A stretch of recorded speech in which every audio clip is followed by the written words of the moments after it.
خوشتر ز کتاب در جهان یار نیست، در غمکده زمانه غمخوار نیست. هر لحظه از او به ساعت تنهایی، صد راحت هست و هرگز آزار نیست. بله، کتاب بهترین دوستی انسان هاست.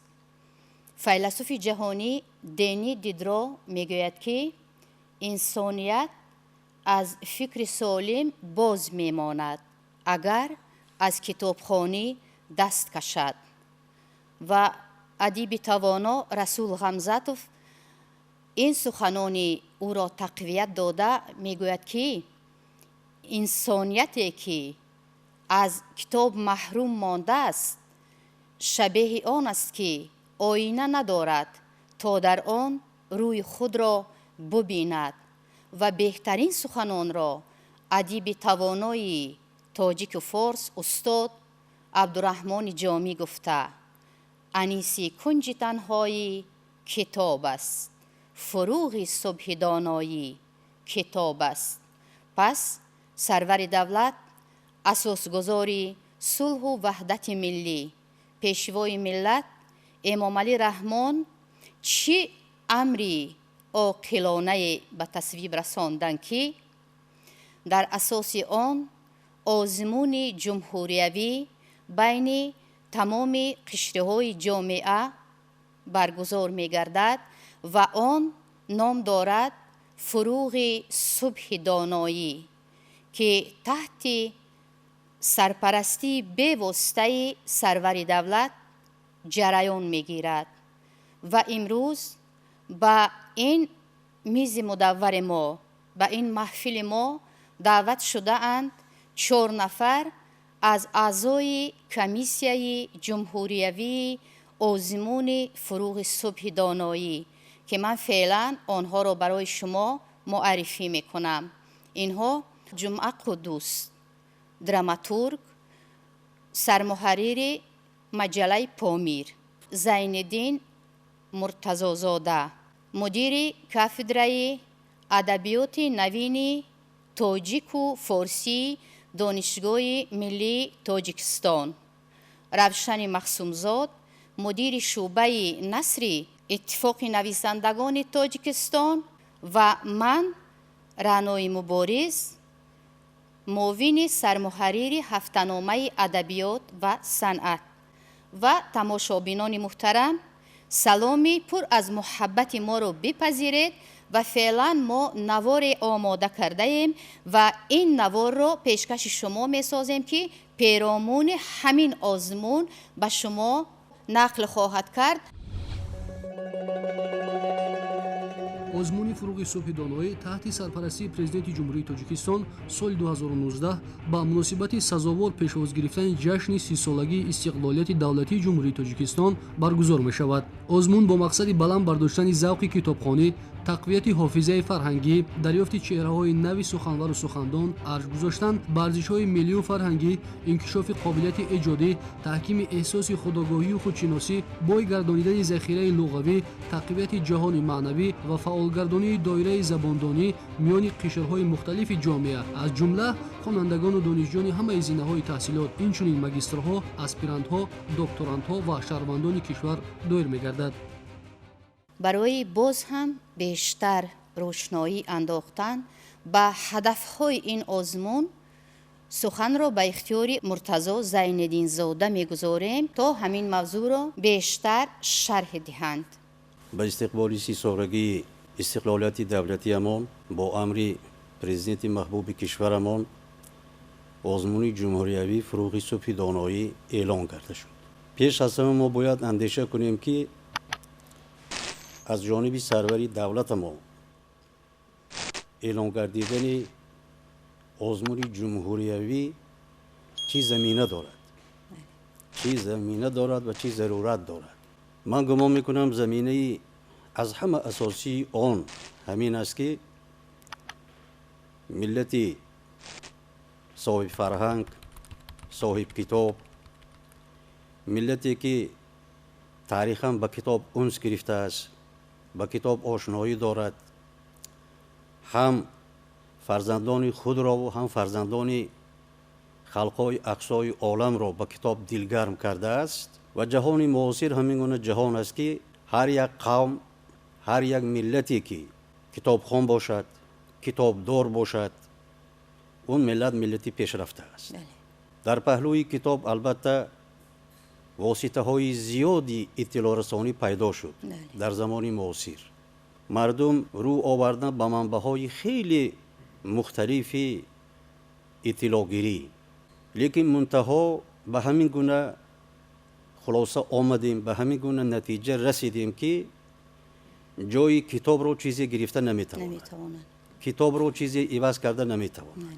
هنوز در عصرهای 3 و 4 تأسیس گردیدن یک کتابخانه بزرگ با نام گوند شاپور و تشکیل کرده شدن یک مکتب بزرگ ترجمان ها از تمام کشورها نمونه های سره اثرهای تاریخی، علمی، فلسفی، طبی، ادبی، لغتنامه های خیلی زیاد رو جمع آوری نموده، مورد استفاده قرار داده، در زمینه آنها برای نسل‌های بعدینه میراث خیلی ارزشمند باقی گذاشتند. همین گونه یک انعنه خوب، همین گونه یک انعنه نیک بود که یک ادبیات عالم شمول به زبان ما تألیف یافت. یک زبان تشکل یافت که طرز میگویند این زبان زبان اهل بهشت است، شیرین ترین زبان است. انا از همین سبب برای نسل‌های امروزه را از همین گونه میراث ما آگاه نمودن، نسل‌های امروزه را به کتابخوانی و کتابداری دلگرم نمودن و بهره بیشتر برداشتن از کتاب، همین گونه یک آزمون جمهوریوی برای همه قشرهای جامعه راه‌اندازی گردید که در 4 دوره می‌گذرد. دوره یکمی آن در محل‌ها، در مؤسسه‌های تعلیمی، کارخانه‌ها علاقه دایر گردید. به دوره‌های می‌بعد آمادگی ادامه دارد، طرزی که در خودی نظامنامه آزمون هم تاکید گردیده است.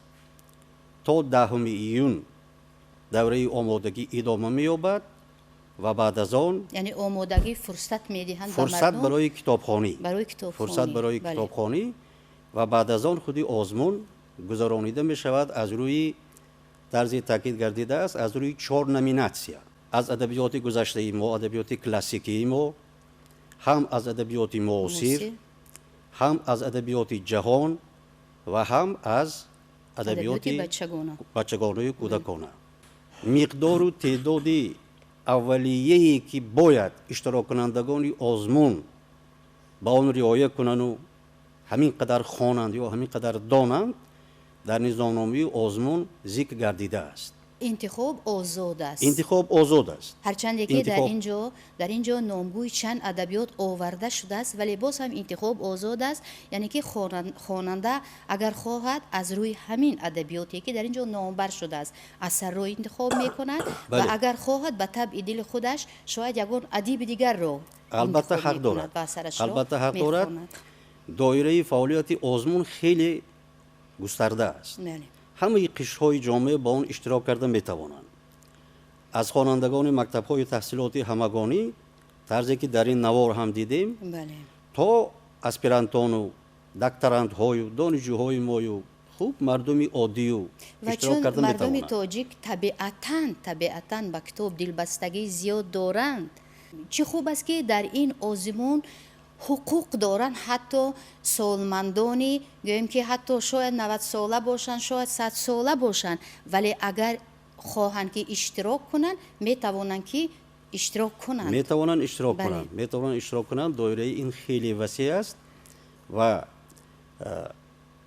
من در مثال دانشگاه ملی تاجیکستان یک دلیل بیان کرده میتوانم که در همه فاکولته‌های این دانشگاه دوره یکم برگزار گردید. تعداد عمومی دانشجویانی که نیتی در دوره‌های دیگری آزمون اشتراک کردن دارند زیاده از 300 نفر هستند. الان واقعاً نسل جوان ما، دانشجویان ما اعلان گردیدن همین آزمون خیلی خوب استقبال کردند، خیلی شاد گردیدند از اعلان گردیدن همین آزمون و واقعا همین آزمون میتواند که یک مردم رو وسیله با خیلی کتاب و خوب کتابخوانی بله باز یک هم بیشتر وسیله جلب سازد. خیلی خوبی یک مراتبه دیگر دلگرمی پیدا کردنی نسل نورسی ما، دلگرمی پیدا کردنی به طور عموم ملت تاجیک به کتاب و کتابخوانی کرد. مردم باید هیچگاه از غذای معنوی خود فراموش نکنند و غذای معنوی رو ما از کجا میگیریم؟ پیش از همه از کتاب، مثلا یا از نمایشی اثرهای رسامی یا تئاتر، کینوی دیگر و دیگر. سالهای آخر در جمهوری ما هم پرزیدنت محترم ما هم حکومت جمهوری برای ترغیب کتاب خیلی کارها را انجام دادن. مثلا امروز ما یک کتابخانه بزرگ ملی داریم که نظیرش در منطقه ما نیست و در این کتابخانه برای خواندن و برای دسترس کردن همه گونه کتاب ها شرایط فراهم آورده شده است.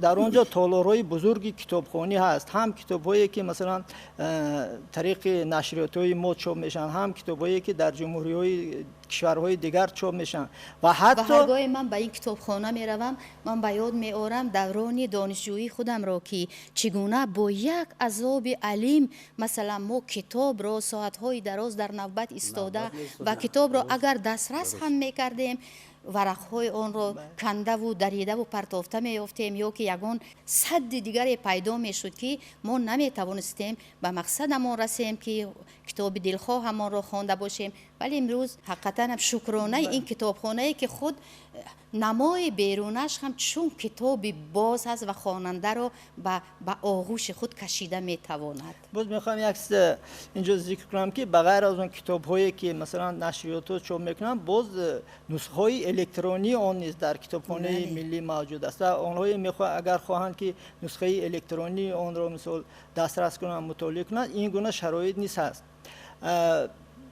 خیلی اینجا گفتن مقصد اساسی این با کتاب رو آوردن و ترغیب کتاب. برای آنکه مردم ما کتاب خون باشد، ما باید پیش از همه در اویله همون کودکان اطفالی که هستند برای همونا شرایط مهیا کنیم. کم است یا زیاد است باید حتما کتابخانه باشد که همون کودک مثلا در وقتهای بیکاریش همون کتاب ها رو گرفته خواند. و این بغیر از اویله باز در باغچه بچگانه که کودک مثلا در آنجا تربیه میگیرد، همون مربیه ها باید ذوق کتابخوانی رو در دل همون کودکان بیدار کنند و بگذار افسانه باشد، بگذار یگون شعر باشد و کودک از خردی وقتی که به کتاب قرین میشد و کتابخوانی رو مثلا میآموزد به همین عادت میکند و بعد وقتی که مکتب میخواند یا در دانشگاه میخواند، عموما در طول عمر خود با کتاب دل میبندد. و حتما والدان خودشون باید کتابخوان باشن، چون کتابخوان باشن پدر و مادر که برای کودک نمونه عبرتن، چون خود کتابخوان باشن حتما فرزندانشان کتابخوان میشن. من یاد دارم که سالهای پیش مثلا اگر در زادروز یا دیگر و توفه کردین شوند، حتما کتاب توفه میکردن. بهترین توفه کتاب بود. همین آنانه گم شده است. مثلا امروز والدین اگر به فرزندشان مثلا دوچرخه توفه میکنن، بگذار این هم مهم است که مثلا کودک باید دوچرخه داشته باشد، کودک باید مثلا به بازی‌های و مشغول شد، اما کتاب نیست توفه کردن بسیار خوب است. انیسی کنج تنهایی کتاب است، فروغی صبح دانایی کتاب است. کتاب را ما طرز یا طوری باید معرفی کنیم و ترغیب کنیم که کودک در قطار دیگر بازیچه هایی که برای وی ارزشمند می نمایند کتاب نیست، برای وی باید چون یک تحفه بهترین حساب شده تواند. همین آزمون همین شرایط رو مهیا آورده است، یعنی که تمام جمعیت فهمید که کتاب لازم است، کتابخوانی لازم است. چندین نفرانی هستند از استادان بزرگ ادبیات ما که آنها را معلمان انسانیت میگفتند، نه تنها تاجیکان، دیگر خلق، از جمله ابن مسکوی، شیخ سعدی شیرازی، مولانا جلال الدین بلخی، مولانا عبدالرحمن جامی و بسیار نفران دیگر با جوان‌ها، با نفران نزدیک، با شاگردان هم صحبت میشن. بعضی میبینیم که آنها در مسئله های خیلی عادی در میمونن، در حل و فصل یا مشکلی میکشن. من میگم شما فلان کتاب خوندید، فلان اثر خوندید که نمیگن. میگن اگر شما همون رمان میخونید، همون درام تماشا میکردید، همون عقل همون غزل میخونید، به همین سوال خودتون در زندگی جواب میدید. حتما جواب این می‌یافتید. یک چیزی موهوم نیست که ما یک کتاب میخونیم گویا که نه، این برای زندگی است. در زندگی هر روزه این کتاب راهنما است، راهبلد است و راه حل فصل رو نشون میده. ژانر درام هم یکی از ژانرهای هست که یک روشنایی میدهد، مثلا میکشاید، راهنمایی میکند و بسیار ادیبان خیلی زبردستی هم داریم که صاحب همه عنوان ها هستند، صاحب آبرو و اعتبار هستند و اونها رو فقط میخوام زیاد نیستن، میخوام نامبر کنم. من مثلا استادان غنی عبدالله، ساتیم اولوغزاده، اعظم صدقی، عبدالسلام عطابویف، سلطان سفر، مهمان بختی، عطا همدم، نور تبرف، شادی صالح، نورالله عبدالله، طاهری محمد رضا، بنده جمعه قدوس و دیگرها. اینها درآمدنویسانی هستند که صاحب کتاب‌های زیادی هم هستند. زیاده از 10-12 کتاب‌های چاپ کردن، یعنی که اینها دسترس هستند در محل‌ها و اینها میتونن خواهشمندان میتوانند که از اثرهای دیگر پهلوی کار آسان‌تر آموزش درام در اون است که اکثر اینها در تئاتر نیز نمایش داده میشوند. یعنی میتونن از حساب تماشای خود اثرها در تئاتر نیز میتونن همین آموخته در آزمون‌ها اشتراک کنند. برای عملی گردیدن همین آزمون جمهوریوی از حساب بودجه دولتی 310,000 سومانی مبلغ جدا شده است. که این مبلغ کم نیست. مبلغی کم نیست. 310,000 سوم. هوسمندگردانی چیزی خوب است. البته یک باعثی شوق پیدا کردن و باعثی توجه پیدا کردن میگردد. برای همین برای هر 4 نامیناسیونی که در نظامنامه آزمون ما هست مبلغ ها معین گردیده است. تناسباً از 30 25 20 خوب 25 15 10 همین خیلی برای هر یک نامیناسیا شاه جایزه مقرر گردیده است به مقدار 50,000 سومانی. 50,000 سومانی این مبلغی خیلی بزرگ است. و همچنین در همون مجلس تشکیلی که همه ما اشتراک کردیم اونجا اشاره کردن که غیر از این مبلغ ها همه مؤسسه ها، کارخانه ها، مکتب های عالی، مکتب های تحصیلات همگانی، مقامات های محلی، ناحیه ها، ولایت ها، آنها هم می توانند که برای اشتراک کنندگان آزمون از مکتب خودشان، منطقه خودشان، آنها هم می توانند که چیزی جمع گردانند. در قاعده آزمون ما تاکید گردیده است که اسپانسورها بسیار آزاد هستند. آنها می توانند که سهمی خودشان را گذرانند برای هر چی باز بیشتر هوسمند گردیدن نسل نورس با کتاب و با کتابخوانی. برای نسل امروزه از سنت های پیشتره بیشتر یادآور شدن در کار، بیشتر خاطررسان کردن در کار که در ذهنشان گیرند. به همه معلوم است که گذشتگان خود ما به زیر بالین کودک کتاب میگذاشتند. این هم تو یک چیزی عادی نیست، این فلسفه دارد، این حکمت است که کودک هنوز در اوان همون در گهواره بودن همراه کتاب به کمال میرسد، همراه کتاب کلان میگردد. یک معارف پروری بزرگ تاتار با نام قیوم ناصری در عصر 19 درباره ابوعلی ابن سینا یک اثر ارزشمند می نویسد. همونجا چیزی از همه بهترین انا همین طرز کتابخانه ابوعلی ابن سینا. اونجا یک تصویر میشد که در بخارا یک کتابخانه بزرگی بود است که در یک سال یک مرتبه در عید نوروز درهای خود را باز میکرده است، همگی 3 روز و همگی 3 روز مردم امکانیت داشتند که در آین و از اون کتاب ها استفاده برند. ابوعلی ابن سینا از روی همین کتابی معارف پروری بزرگ تاتار درک کردند که در 3 روز در یک سال 3 روز به این کار هیچگاه کرده نمیشد، اینقدر کتاب از نظر گذرانیده نمیشد و برای همین آمادگی دیده غذای 1 ساله همراه خودشان گرفته معین کرده به درون کتابخانه وارد گردیده، یک سال دراز از همون کتابخانه بیرون نبرآمده. یک سال دراز در همون کتابخانه با آموزش معین شده و او قیام ناصری میگوید که یکی از سبب‌های بزرگ گردیدن و دانشمند گردیدن ابوعلی ابن سینا انا همین است. زیادتر به کتاب اونس گرفتن و زیادتر خواندن که خب تمام دنیا امروز ابوعلی ابن سینا یا اعتراف میکند و اون قانون یا خودی همون مکافات پرسیدن ابوعلی سینا وقتی که شاه بیمار میشه توبت میکند، شاه که ذوق بلند داشت خرسند میگه چی میخوای با تو مایا باید بسیار چیزی عجیبه لیکن میگه یک چیز اجازتی مبلغ نه هیچی نه کتابخانه من کتابخانه شاه هم حیران میشه میگه خوندن گیر بعد شاید همین در حقیقت این رخصتی مخصوص لازم بود بعد رفته در همون کتابخانه شده همه کتابا رو از یعنی گذشتگان ما انا همین خیل شوقی به اندازه تشنه اندوختن تشنه علم و دانش بودن.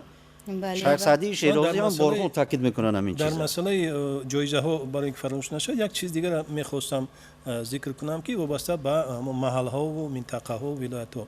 البته این آزمون ها برای دور جمهوریوی است و گمان میکنم که حکومت های محلی یا اینکه همون سهامانی که در اونجا اشتراک میکنن البته این رو دستگیری میکنن و برای اونها یک تاسیس نمودن یک جایزه خودکه که مثال برای هوسمند کنی یک مشکلاتی ندارد و وقتی که در هر ناحیه کم از 500 600 نفر شاید اشتراک کنند اینها رو البته هوسمند کردن لازم است. هر آن نفری که در این آزمون اشتراک میکند شرکت میورزد و اگر جای نمایان را هم گرفتن نتواند و اگر آن خواننده مکتب باشد یا دانشجوی دانشگاه یا دانشکده باشد حتما دو استادانشان با عنوانهای بلند مثلا علوچی معارف و علم تاجیکستان و دیگر عنوانها سرفراز میگردند. درست گفتید.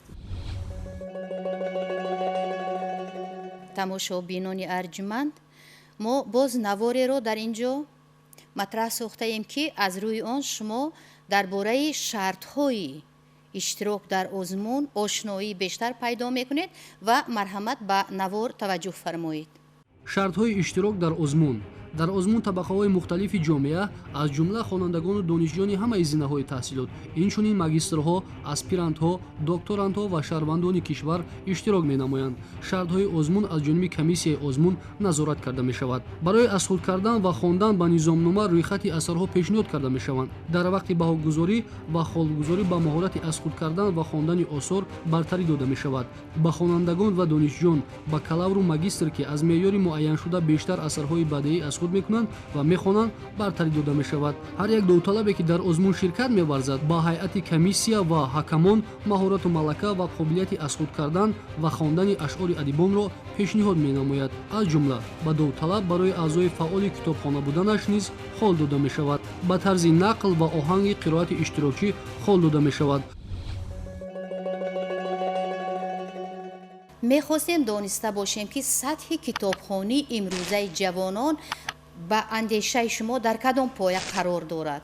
در جامعه ما فکرها مختلفند. بعضی نفران میگویند که با نوعی پیدا شدنی مثلا تکنیک شبکه‌های اجتماعی و تکنولوژی نو دیگر امروز جوانان کم کتاب میخونند. اما ما بعضا در مکتب‌ها در دانشگاه ها میبینیم که واقعا هم طلبگان و دانشجویان به خواندن کتاب ذوق دارند. ما همگان برای گذراندن همین آزمون وظیفه دار هستیم. علاوه کنم به گفته استاد روشنی محسونزاد درباره کتاب و اینترنت. البته اینترنت هم یکی از ثروت‌های معنوی انسانیت است که امروز برای دسترسی به گنجینه معنوی کمک خیلی زیاد میرساند. و در اینترنت هم بسیار کتاب ها در شکل خود کتاب پیشنهاد می شود. متاسفانه بسیار جوانان ما از اینترنت کتاب نمی خوانند یا با همون بازی های شوق‌آور مشغول می شوند یا که مواد دیگری دلخوش کننده پیدا کرده مشغول می شوند. این حتی در تلفن ها ببینید اکثر کودکان با تلفن بازی کرده می شینند. این مثل یک نشه است که معنی آنها رو زهرآلود میکنند و از وقت شدن گرفته از همین کار آزاد میکنند. دور میکنند. ولی البته جایی که کتاب دسترس است، مثال کتاب البته خوب است، لیکن وقتی کتاب دسترس نیست، مثلا در منطقه‌های دوراسته اینترنت هست، از اینترنت پیدا کردن کتاب و خواندن کتاب هم البته باعث فضیلت زیاد می شود. ولی چه خیلی گفتیم حتی در کتابخانه ملی همه واریانت های الکترونی همه کتاب ها قریب هست. مردم باید از اینترنت کتاب خوانند، چنان استفاده برن که بیهوده وقتشون رو با اینترنت نگذرونند. ما با نسل نورس ما فرهنگ استفاده بری آموزنده نمو در کار. فرهنگ استفاده بری از تکنیکی معاصری اطلاعاتی و ارتباطی. این پیشروی جامعه است. این اصل 21 است. البته ما پورا از این کنده شده نمیتوانیم یا پورا ما این انکار کرده نمیتوانیم، لیکن انا همین فرهنگش با نسل نورس ما آموزنده نمو در کار، فهمانده نمو در کار است که برای منفیت خودشان استفاده برند. از این تکنیک های معاصر برای منفیت خودشان استفاده برند. استاد درست گفتن. کتاب های زیادی که شاید در این یا اون کتابخانه ما پیدا نکنیم، طریق اینترنت پیدا کردن ما ممکن است. هم کتاب های ادبی، هم برای محققا، برای پژوهشگران هم همین طور است. کتاب های علمی زیاد است. بعضی مقاله های جداگانه ارزشمند علمی است که برای پیدا کردنش خیلی مشکل است. در یگان مملکتی دیگر چاپ شده است. دسترس کردن کاری آسان نیست، لیکن طریق اینترنت و پیدا کردن ممکن، از اون بهره برداشتن ممکن است. این گونه چیزهای و این گونه خصوصیت های مددرسانی تکنیک های اطلاعاتی ارتباطی البته ما استفاده کردن ما در کار، بهره برداشتن ما در کار است. برای اون که بچه کتابخوان شود، شرایط مهیا کردن در کار، شرایط معین کردن در کار. ما باید اقرار شیم که متاسفانه نه در همه مناطق کشورمون برای کتابخوانی شرایط مهیا است. در دهات دوردست ما کتاب دسترس نیست. حتی همین روزنامه هایی که هفته‌نامه ها و روزنامه ها که هست، دسترسشون خیلی مشکل است در دهات. دسترس شدن دیر دسترس، خیلی دیر دسترس میشد. کتاب خیلی دیر دسترس میشد. برای همین جهت تامین کردن کتاب کوشش کردن ما در کار. غیر از اعلام گردیدن این آزمون، قبلا هم سرور کشور ما به این مسئله اعتبار خیلی جدی میدادند. به نشر کتاب، به جلب کردن مردم به علم، به دانش، به کتابخوانی. خوب باید یادداشت کنیم که من همین خودی به راه ماندن نشر 50 جلده اختران ادب که امروز جریان دارد، یا که مثلا به راه ماندن نشر دیگر باره انسیکلوپدی ملی خودمون، انسیکلوپدی 10 جلده خودمون و پیدا شدن اینقدر انسیکلوپدیاهای صحوی زیاد، از جمله خوشبختانه پیدا شدن انسیکلوپدی کودکان، انسیکلوپدی کودکان نورستان. خیلی غمخواری هست. ادبیات معاصر همه این از حساب خزینه احتیاطی، خزینه پرزیدنتی، همه سال اثرهای شاعران ما، ادیبان ما به یعنی تاب که برای میرسد. اهل ادب یگان بهانه دیگر نیست که ایجاد نکنند و بهترین اثرها رو ایجاد نکنند، چون همه شرایط ها درست است، همه شرایط مهیا است. فقط همین طریقی براه ماندنشه، طریقی به خواننده ها رساندنشه یا آگاه کردنی هموهایا که من همین جلدی نوبتی اختران ادب چاپ شد، جلدی نوبتی انسیکلوپدیا چاپ شد. هر یک جلدی چاپ می شده همین در جمهوری های دیگر بسیار خوب براه مانده شده که همچون اید استقبال میکنن و تشویق است. یک نوع تشویق است، یک نوع ترغیب است. فرض کردیم جلدی نوبتی اختران ادب که چاپ شد، یک برنامه طریق تلویزیون بخشیدن در کار، طریق مطبوعات ما آگاه کردن ما در کار مردم ما که چاپ شد. جلدی نوبتی انسیکلوپدیا چاپ شود، همین در دایره وسیع دانشمندان و ادیبان شاعرای ما به صفت یک پدیده خوب همین یک به مردم رساندن در کار، استقبال کردن در کار، استقبال کردن به مردم رساندن در کار، آنها آگاهی پیدا کنند. در خصوص اون که کتاب کم است در منطقه های دوردست، خب حضور کار خیلی آسان شده است. مثلا اومده از مثلا پایتخت گرفتن کتاب چندان کاری مشکل نیست، همه راهها شده، خیلی که اطلاع دادن. فقط در خزینه نشریات ادب و مبلغ زیاده از 5 میلیون کتاب سومانی هست. کتاب کتاب هست. هست، درست. در نشریات عرفان هم، دیگر نشریات خصوصی هم و از اون قریب هر یک ادیب خودش هم، ما که خودمون کتاب‌های چاپ میکنیم، کتاب‌ها هستن، میتونن با خود اتفاق نویسنده مراجعت کنن و اما ادیبان کتاباشون میتونن پیشنهاد کنن. آثار ادیبان جهان میتونیم از اینترنت گرفته خوانیم، اما نوشته های ادیبان خودمون در اینترنت خیلی کم است. مثلا ادیبان معاصر نیز اثرهایشان قریب که یافت نمیشد و این نمیدونم به یگان برنامه راه اندازی کردن در کار که چند نفر مثلا مسئول باشن و اما آثار کلاسیکان ما و بهترین رمان و پویست و حکایه های ادیبان معاصر رو ما باید در اینترنت جا کنیم که مردم از اون استفاده برند. خیلی گذر گفتن جوانان که بیشتر به اینترنت و به تکنولوژی حاضره ذوق دارند و یا باید وقتی که اگر خواهد که مثلا رمانی استاد اولوغزاده از اینترنت مثلا گرفته خواند و باید پیدا کند اونجا. ما کمبودی ما هست که ما در اینترنت همه چیز رو جو نمیدیم و این باز مشکلات دارد، زیرا که در همون اینترنت وارد کردن این همون شبکه‌های مخصوص هستن، مثلا پروزا رو، دراما رو، استیخی رو، همون یک مأمور دارد، ادمنستراتور، راست با همون گرفت و گذار کردن با همون جا کردن این صحیفه‌ها و یک مشکل داره که مثلا من هیچ صرفم نرفتم. بعضی میگن که آسان، بعضی میگن برای نزدیکی است که این شاید متخصصی لازم است که همین کار راه اندازی کنه. و باز این هم یک راه می شود برای باز هم زیادتر بیدار کردن حسی وطن دوستی و وطن شناسی در نسل امروزه. و اکنون تماشابینان گرامی، در اینجا چند مصاحبه را تماشا خواهیم کرد که پیرامون همین آزمون است. جامعه‌ای که معنوی است، جامعه‌ای که با کتاب رو میارد، اون جامعه وارسته است، رستگار است. خب اونهایی که کتاب میخوانند، با کتاب رو میارن، هیچگاه با کار بد دست نمیزنند. در مجموع کتابخوان کردن جامعه خاصیت میراثی دارد، ارثی دارد و مردم ما که از قدیم رسالتش سخن و ادبیات بود، باور داریم که همین آزمون اعلان کرده ما رو به اصل خود برمیگرداند. یعنی ما به اصل خود رجوع کردیم و دیگر ما رو از این راه کسی گردانده نمیتواند. یعنی ما باید که همین ملت ما از خرد تا بزرگ باید که کتابخوان باشد و در دست کتاب بگیرد، بخواند. البته مسئله کتابخانه الکترونی این بحثی علاهیده است، اما در کتابخانه الکترونی هم اهمیت دارد. اما آنچه که کتاب دارد، کتاب زنده دارد، کتابی که اوریجینال است، کتابی که کتاب کاغذی است، کتاب کلاسیکی است، او با اهمیتش بیشتر است و خواننده را باز بیشتر شوقمندتر میگرداند.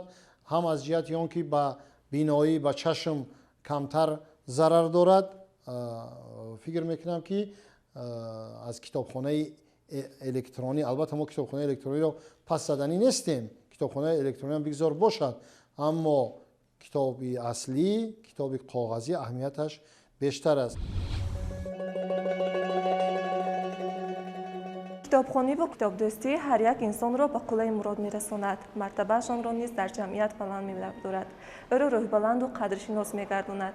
و من نیز از مطالعه کتاب، وقتی که شخص کتاب‌های زیادی را مطالعه می‌نماید، بعد نطق برو می‌شود، ذخیره لغوی او نیز افزون می‌گردد. بزرگ می‌گوید که کتاب بر کوران چشم، بر گنگان زبان و بر ضعیفان قوت و توانایی است.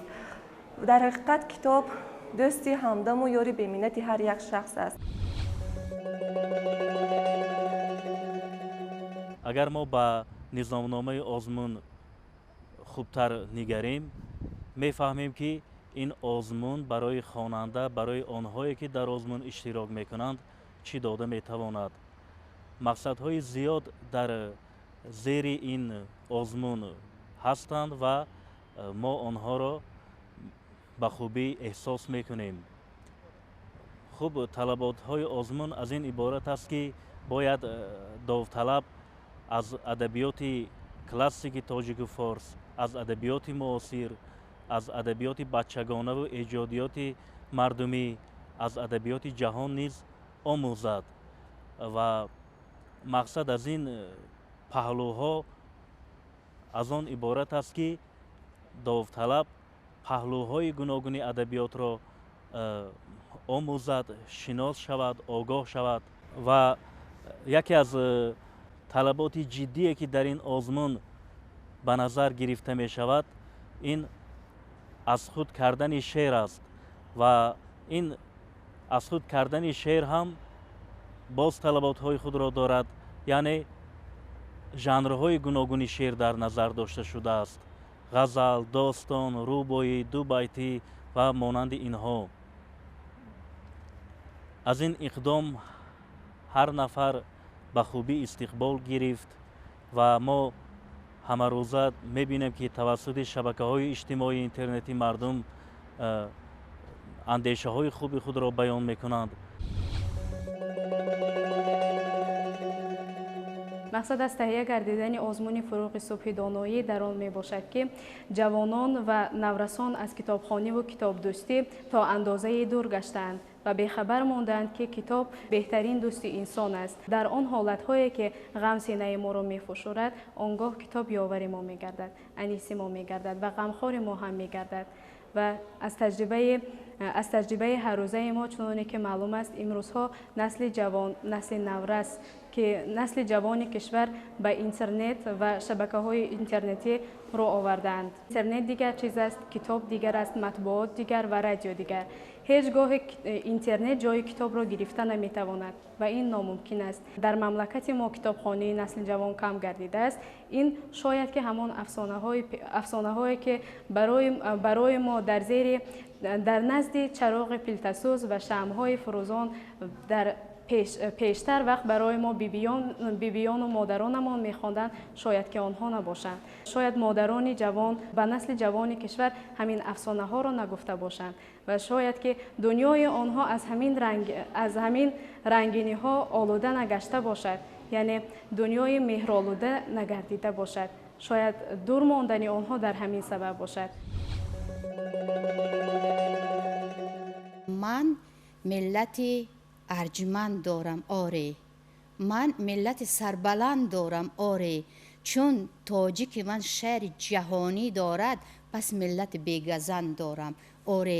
ва пас ҳамнишине беҳ аз китоб махо ки мусоҳиб бувад гаҳу бегоҳ, махсусан дар ҳамин рӯзҳое ки чунин як озмуни хеле хуб роҳандозӣ шудаву баргузор мегардад ва баргузор гашта истодааст, бояд ҳамин мисраҳоро мо ҳеҷ гоҳ фаромӯш накунем ва як савол шояд аз ҷониби ҳамқаламонамон ба мо дода шавад, ё шояд намедонам, шояд ҳамин савол ҳатман дар ниҳодашон пайдо хоҳад шуд ки оё аҳли адаб, яъне адибон худашон низ метавонанд дар ҳамин озмун иштирок карда бошанд. чун ин суол дар ҳошия мондааст ва ҳамин суол дар ин ҷо матраҳ нашудааст дар озмун ва дар ҷаласаи аввал мо ба ҳамин суол посух гирифта будем ва посух чунин буд ки метавонанд иштирок кардан аҳли адаб, вале ба шарте ки аз эҷодиёти худашон на,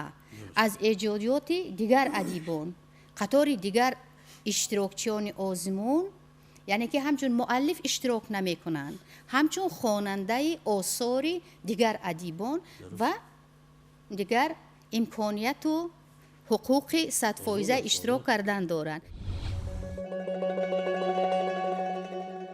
дар банди ҳафтуми низомнома ҳамин хел қайд гардидааст меъёри арзёбии ғолибони озмун. инҷо гуфтаанд ки комиссияи озмун ва ҳайати ҳакамон аз рӯи меъёрҳои зерин ба дараҷаи маҳорат ва истеъдоди довталабон баҳо медиҳанд. яъне чиҳо? шарҳи мухтасари асар,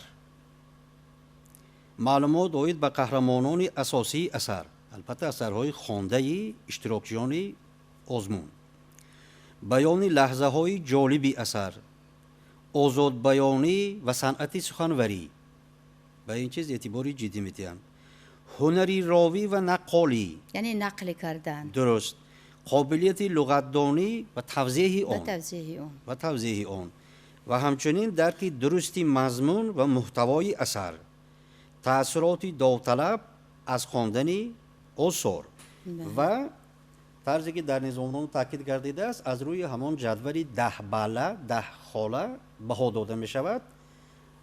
بهای از همه بلند 10 است، بعد از آن 8، بعد از آن 6 خال داده می شود، بعد از آن 4 خال داده می شود، حتی 3 خال هم معین گردیده است، 1-2 خال هم معین گردیده است و برای یگان بیان نشدن اونجا تاکید کردن که خال گذاشته نمی شود.